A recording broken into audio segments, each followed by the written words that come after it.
It's no secret to anyone who's been in the knife community for a long time that a folding knife will occasionally emerge that becomes the knife to have and the knife to beat when you're on a budget. The first one I can think of personally would be the Spyderco Tenacious way back in around 2008. Later on, this title will get passed along to several other knives, including the Kershaw Skyline, the Kershaw Cryo, the Ontario Ret 1, and many more. And it looks like right now, the Civivi Elementum is the one everyone's out for. It's the one everyone's out to surpass. It's the knife that everyone has in their collection, is likely owned multiples of, maybe still owns multiple versions of it. Because it really does represent near perfection for EDC. And as a result, many companies are all giving their own versions and attempts to match it in quality, and match it in similar design. You know, from We Knives themselves, the same company who owns Civivi, there's the Suncut Scepter. An even more budget-friendly alternative, which is, almost every bit as good. Honestly, I don't see too much difference between these two in terms of how much you're getting for your money. From Kaiser, we have their Infinity. Outstanding knife, and 690 steel micarta handles, a little bit more money than the Elementum at $60, but still definitely existing within that same general ballpark. And beyond that, we even have companies out there that are outright copying the Civivi Elementum. Here is the GVDV, I forget the model number on this one, but it's an Elementum clone. And you can see side by side, or not clone, but copy, you can see side by side that these two knives really are quite similar in design. Now the reason I bring all these things up is to kind of get a point across to explain how important the Civivi Elementum is in the knife community and in the knife collecting scene. It's just become a household knife name that pretty much everyone has. And you know you've made it big as a knife design when you have blatant copiers. So why do I bring that up? Because today I'm going to review a knife that I feel competes extremely favorably against the Civivi Elementum, but yet it costs about a third of the price, or right around a third of the price. And to me, that is insane. So I'll put the Elementum away. I'm going to bring in the knife of the review, and that is a Ganzo from Firebird, or Firebird from Ganzo, FH41S, the small version of their FH41 knife. This thing is a $23 freaking bargain. Seriously, I got this knife in, I began immediately testing on it to see how the steel would hold up, and it has some of the best edge retention I've ever gotten out of D2. And I've been very vocal that I'm not a big fan of D2, not because of its performance, but because, well, where I live, it's likely to rust. However, I'm willing to take that risk with everything I get from this knife for the insanely low price of $23. So let's start with the packaging. Comes like pretty much all Firebird knives come, or Ganzo knives come. You have your information on the box. Turn it to the side. You have your social media info. Then we have our info for the warehouse. This is the green version, as it can be indicated by the GB. We open this up, and inside there is another little box. Slide that out, and you get your knife in a nice drawstring pouch. It comes properly bubble wrapped, and you have your little desiccant packet to keep moisture out, your little knife catalog, and a little bit of information. Funny enough, these actually used to come with Band-Aids, and I always thought that was funny when Ganzos would come with a Band-Aid in case you cut yourself, because they really do come so crazy razor sharp that cutting yourself is, very likely if you are not careful. It's possible with every knife, and honestly, if you're not being careful, it's very likely with every knife. But it was just humorous to see Ganzo brand Band-Aids packaged with their folding knives. Alright, so here's the knife itself, and if you don't have time to watch the whole review and you're wondering, should I buy this for $23? The answer is hell yes. This thing is an outstanding knife that I think everybody needs to have in their collection for EDC if they like this smaller size. And if you don't like the smaller size, everything I'm going to say here will translate one-to-one, as far as I know, to the larger version of this, the standard FH41, which has a 3.5-inch blade.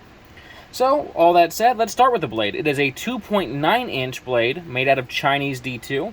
Okay, as you can see there. Chinese D2 or 12CR MOV or CR12 MOV, whatever the technical definition is. is a very comparable Chinese steel to real American D2. I believe it has less vanadium, so it has less wear resistance, but overall the two are extremely comparable. Generally speaking, it's a pretty hard tool steel. It tends to have, moderate to good edge holding capability, not outstanding rust resistance, which is the nature of a non-stainless steel, but it's also relatively easy to touch up when compared to other tool steels. So I think it does make a great all-around utility steel if you don't have to worry about rust. Where I live, rust is definitely an issue that concerns us, but again, for $23, I can honestly take that risk because I'm not investing that much into the knife. So if it rusts out, it rusts out. Not the worst deal in the world. Honestly, I can handle it. I can take the good with the bad and the bad with the good. Shape is a beautiful classic drop point, very effective for EDC. It comes to a fine tip, which is of course important for penetrating your clamshell packaging, as well as your bubble mailers. Does a great job of that. Focus, there we go. The full flat ground blade slices through cardboard like a freaking laser. It really does get the job done outstandingly. This is a great blade shape. Now, it touched up easy enough, even though it didn't need touched up after my testing. I went through 75 pieces of cardboard with this, and it was still shaving afterwards. Quite a fantastic performing blade. There's your blade thickness. I do not have calipers to measure that for you, but take my word for it when I say this thing is a dream when it comes to cutting chores. It really does get the job done wonderfully. Deployment and lockup, or first I'll have a look at the centering. You can see the centering is pretty much perfect there. Comes out via a flipper tab, which is nicely jimped, but not too sharp. And it comes out very fast. It is riding on ball bearings in that pivot point, which most knives are. Good drop shot action, honestly smoother than a lot of knives at a higher price range. It comes out fast and it locks up tight. I have no play up and down, no play side to side, and I could easily adjust that pivot point if I ever developed any.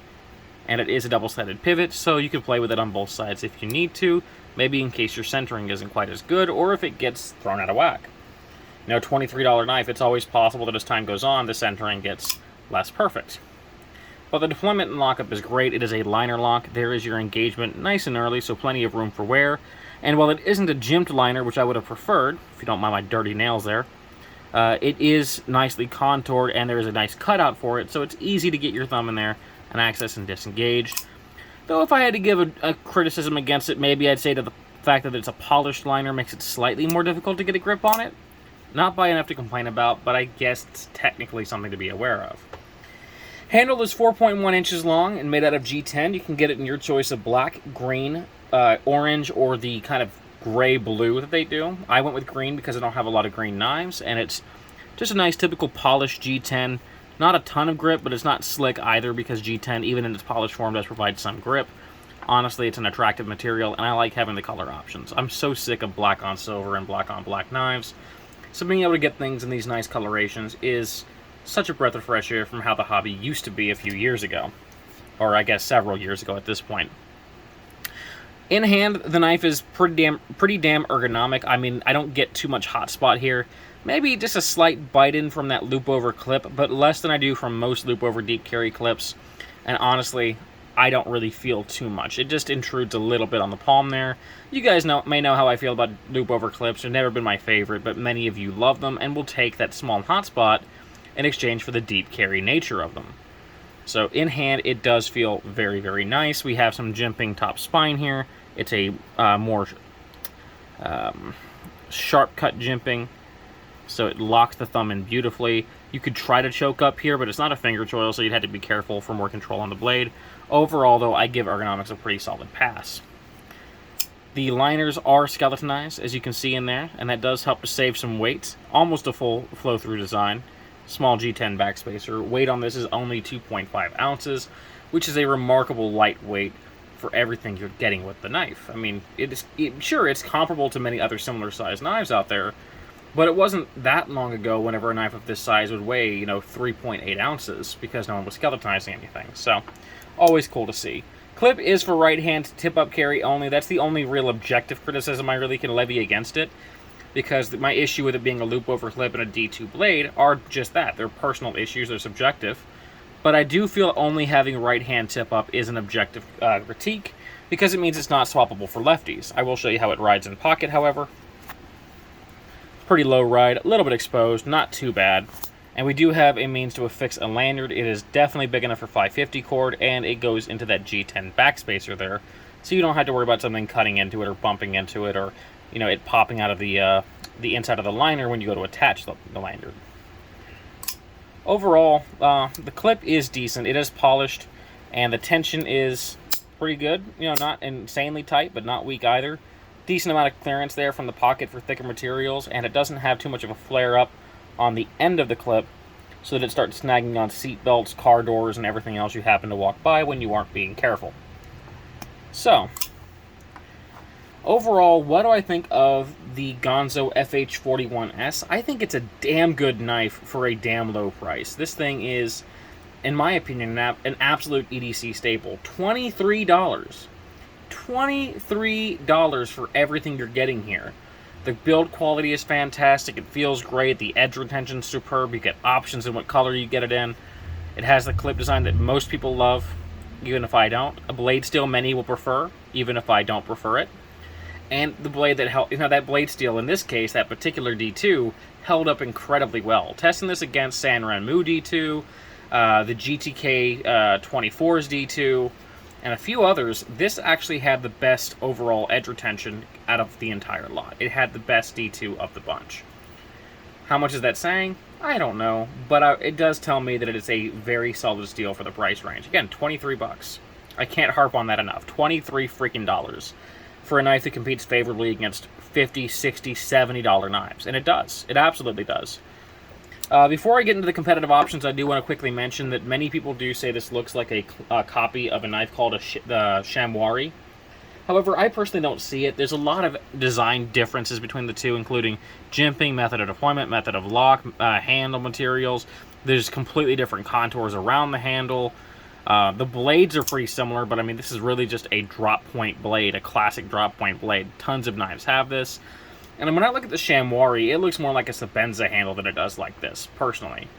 Maybe you disagree. Maybe you say that this is a shameless copy of the Shamwari. I disagree. I don't really see it, but I wanted to get that out of the way, because some people out there are very against anything that may be even inspired by another knife. To them, I say, you're pretty much out of luck. Everything's inspired by something. But moving into competitive options, the first one, Untitled Chapter, fantastic knife, 9CR 18MOV blade, modified drop point shape. Your choice of micarta or G10 handles. Also a flipper deployed liner lock, comes up fast, nice deep carry clip that is swappable to the left-hand side. Price about 40 bucks. It's almost double what the Ganzo is, but a great competitive option nonetheless. Kaiser Infinity Vanguard I showed off earlier is about 3 times the price of the Ganzo at $60, but you do get an N690 blade, micarta or G10 handle, full flat ground, leaf style.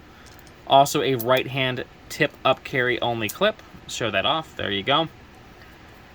Fantastic blade, outstanding EDC knife, but again, 3 times the price of the Ganzo, and you're getting just as much quality and performance out of the Ganzo. Here's that Civivi Elementum, the knife to beat. Standard version about 52 bucks, this Damascus version about 90 bucks.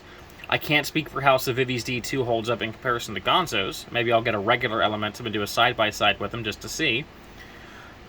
Fantastic knife, great build quality, good ergonomics, but is it worth nearly 3 times what the Ganzo is? That's a tough question to answer. It really is.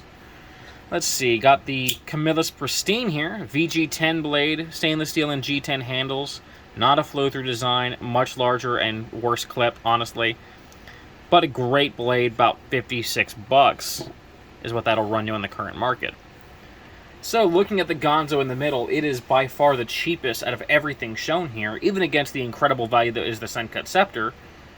And I think it holds up favorably against everything on display. It really does. In build quality, in design, in performance, it holds up fantastically against everything I threw it against. There's no hesitation. If you even slightly like the look of this knife, go out and buy it. If you want a bigger one, buy the bigger version. Hell, buy one at each.